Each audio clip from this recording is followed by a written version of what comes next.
शिवसेना जिसे कहा जाता है मुंबई की किंग है ये पॉलिटिकल पार्टी, और मुंबई में इस पार्टी का बड़ा प्रभाव है। अब शिवसेना के पोस्टर से पूरा मुंबई अट पड़ा है, क्योंकि ये कहा गया था एक शिव सैनिक ही मुख्यमंत्री बनेगा। पहले आदित्य ठाकरे की बात आती रही, लेकिन एनसीपी और कांग्रेस चाहती थी कि नेतृत्व उद्धव ठाकरे का हो, क्योंकि वरिष्ठता उनके पास है, सीनियर नेता हैं, और ऐसे में जो बड़े नेता हैं उनसे डील करने में तमाम लोगों को आसानी होगी।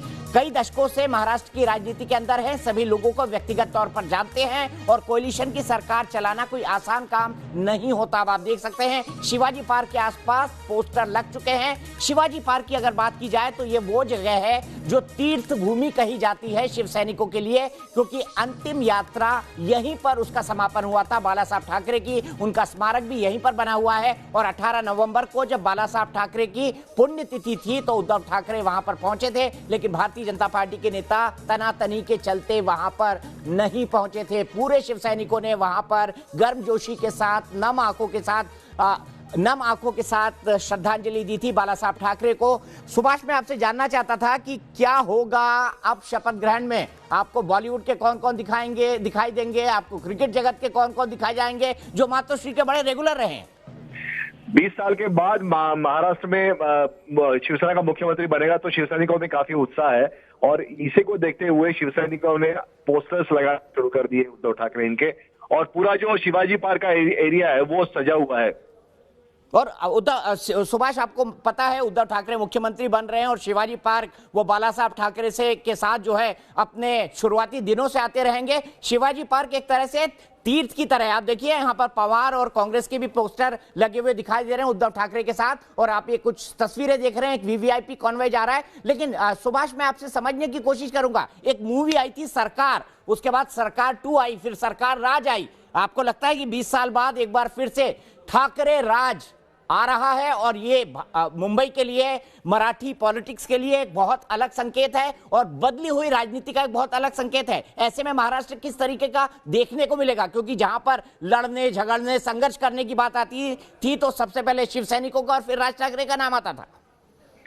दीपक जी, आपने भी देखा है कि शिव सैनिक जो है वो ग्रास रूट में काम करता है, और मुंबई में ये हाल है कि किसी को अगर कोई भी चीज हो, वो अगर शाखा में यानी लोकल ब्लॉक लेवल के ऑफिस में जाता है तो उसका काम होता है।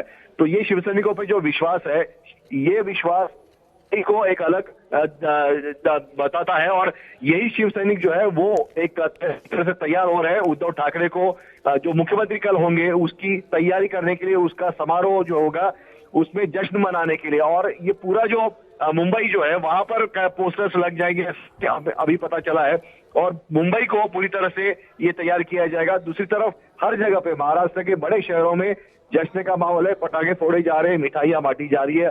कल भी यही माहौल रहेगा। आपने कहा कल भी यही माहौल रहेगा। मैं ये जानना चाहता हूं ऐसे में राज ठाकरे का क्या उद्धव, रश्मि, आदित्य, तेजस, ये जो पूरा परिवार है, क्या ये राज ठाकरे को पर्सनली इन्वाइट करने जाएगा? क्योंकि राज ठाकरे के बारे में कभी कहा जाता था कि यही बाला साहब ठाकरे के उत्तराधिकारी हैं। अब कम से कम शपथ विधि में एक प्रॉपर इन्विटेशन उनको परिवार की तरफ से मिलेगा। बताइए सुभाष।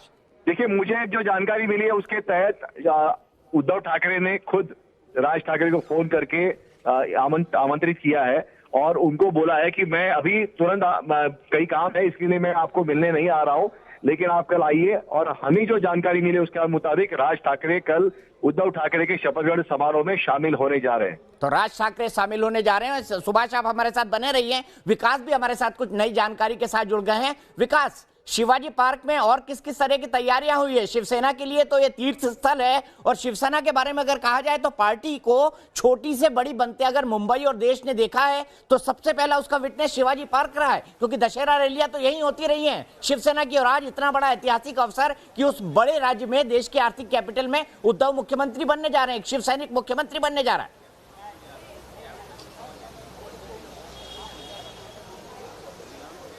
दीपक जी, संभवतः यही वजह है कि शिवाजी पार्क, जिसको कि शिवसेना शिव तीर्थ बोलती है, उसको चुना गया है शपथ ग्रहण के जगह के तौर पर, क्योंकि शिवसेना इस जगह से भावनात्मक तौर पर जुड़ी हुई है।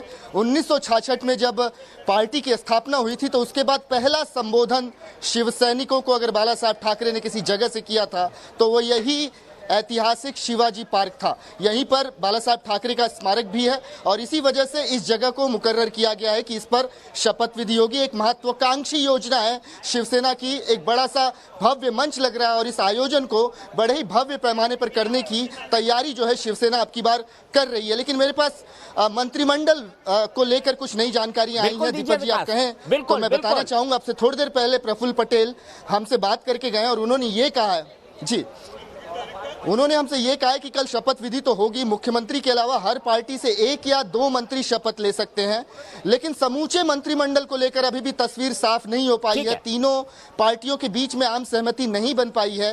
तकरीबन 3 घंटे चली मीटिंग के बाद भी नतीजा कुछ निकल कर आया नहीं है। लेकिन 2 बातें उन्होंने जरूर कही कि एक डिप्टी सीएम होगा वो एनसीपी का होगा, इसके अलावा जो स्पीकर होगा वो कांग्रेस का होगा और डिप्टी स्पीकर एनसीपी का होगा। तो इस किस्म के कुछ नई जानकारियां प्रफुल्ल पटेल हमको आपसे थोड़ी देर पहले बड़े संक्षेप में 2 जवाब चाहूंगा जो मेरी क्यूरियोसिटी का सबसे बड़ा कारण बने। सुभाष, सबसे पहले ये कहा गया कि आदित्य ठाकरे को मुख्यमंत्री बनाओ, लेकिन अंततः सहमति उद्धव ठाकरे पर बनी। जब मैंने पहली बार आपसे सवाल पूछा था, जब एनसीपी, कांग्रेस और शिवसेना की पहली बातचीत हुई थी, तो आपने 2 टूक कहा था सिर्फ उद्धव ठाकरे। ऐसा क्यों और कैसे आपने खबर सबसे पहले ब्रेक की थी जब देश में कोई नहीं बोल रहा था सुभाष कि उद्धव ठाकरे मुख्यमंत्री बनेंगे? देखिए, शरद पवार और उनके जो निकट के लोग हैं उनसे मेरी बात हुई थी। उन्होंने ये कहा था कि ये उद्धव ठाकरे को 2 टूक शब्दों में कहा था कि ये गठबंधन अगर चलाना है कांग्रेस, एनसीपी और शिवसेना का, तो उद्धव ठाकरे को ही वहां पर नेतृत्व करना पड़ेगा, क्योंकि उद्धव ठाकरे एक सीमेंटिंग फोर्स होंगे इन तीनों पार्टियों के लिए। और दूसरा, एक बाला साहब ठाकरे के पुत्र होने के नाते उनका ऑरा ज्यादा है। ऐसे में केंद्र में भी अगर सरकार कोई गलत काम करना चाहेगी या तकलीफ देना चाहेगी महाराष्ट्र की इस गवर्नमेंट को, तो वो 10 बार सोचेगी। तो ऐसे में यही कारण है कि उद्धव ठाकरे इनको आगे किया गया और उद्धव ठाकरे को मनाने की कोशिश हुई। उसके बाद उद्धव ठाकरे मान गए, क्योंकि उनको अपनी लाइफस्टाइल में चेंजेस करनी पड़ेंगी। मुख्यमंत्री की कुर्सी जो होती है 24 आवर्स काम करना पड़ता है। उद्धव ठाकरे ये करियरिस्टिक पॉलिटिशियंस नहीं है, वो एक फोटोग्राफर है और वो पसंद करते हैं फोटो निकालना, जंगल में घूमना और नेचर जो फोटोग्राफी है उसमें वो मस्त रहते हैं।